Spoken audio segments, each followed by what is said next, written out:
पुणे आणि पिंपरी चिंचवड महापालिकेच्या निवडणुकीत अजित पवार जेवढे आक्रमक होते तेवढेच आज पुणे जिल्हा परिषद निवडणुकीत ते शांत दिसतायत. अजित पवारांमध्ये झालेला हा बदल राजकीय दृष्ट्या खूप बोलका आहे. नमस्कार, मी अश्विनी सातोडोके. तुम्ही पाहताय आसपास. महापालिकेच्या निवडणुकीच्या आधी मुख्यमंत्री देवेंद्र फडणवीसांनी एक विधान केलं होतं. महायुतीत असलो तरी महापालिकेत मैत्रीपूर्ण लढत होईल, पण प्रत्यक्षात ती मैत्रीपूर्ण लढत नव्हतीच. पुणे आणि पिंपरी चिंचवडमध्ये दोन्ही राष्ट्रवादी एकत्र आल्या आणि थेट भाजप विरोधात रणशिंग फुंकलं.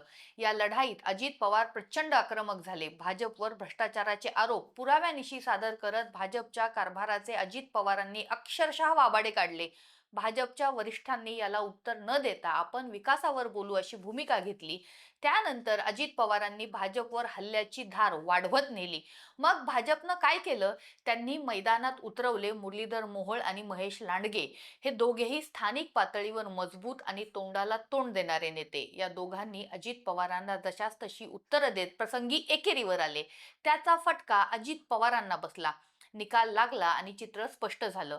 पुणे आणि पिंपरी चिंचवड दोन्हीकडे राष्ट्रवादीचा मोठा पराभव झाला. 2017 पेक्षाही जास्त मोठा धक्का अजित पवारांना बसला आणि इथूनच सुरू झाला अजित पवारांच्या राजकारणातला टर्निंग पॉइंट. पराभवानंतर अजित पवार थांबले नाहीत. ते लगेचच पुणे जिल्हा परिषद निवडणुकीच्या प्रचारात उतरले. पण इथेच सगळ्यांना जाणवला त्यांच्यातला मोठा फरक. ना भाजपवर टीका, ना नाव घेऊन हल्ला, ना आक्रमक शब्द. आतापर्यंत जिल्हा परिषदेच्या प्रचारात त्यांनी फक्त विकासाचे मुद्दे मांडले. रस्ते, पाणी, शिक्षण, आरोग्य हे विषय केंद्रस्थानी ठेवले. इतकंच नाही तर भाजपमधून शरद बुट्टे पाटील यांना परत राष्ट्रवादीत घेतलं. पक्ष मजबूत करायचा प्रयत्न केला, पण तरीही भाजपवर एक शब्दही काढला नाही. मग प्रश्न असा पडतो, अजित पवार अचानक एवढे शांत का झाले? राजकीय विश्लेषकांच्या मते महापालिकेच्या पराभवाने अजित पवारांना एक गोष्ट स्पष्ट झालीये. भाजपशी उघड टक्कर सध्या परवडणारी नाही. कारण महायुतीत राहून भाजपवर थेट हल्ला केला तर त्याचा फटका स्थानिक निवडणुकांमध्ये बसतोय. दुसरी गोष्ट म्हणजे जिल्हा परिषद निवडणूक ही महापालिकेपेक्षा वेगळी असते.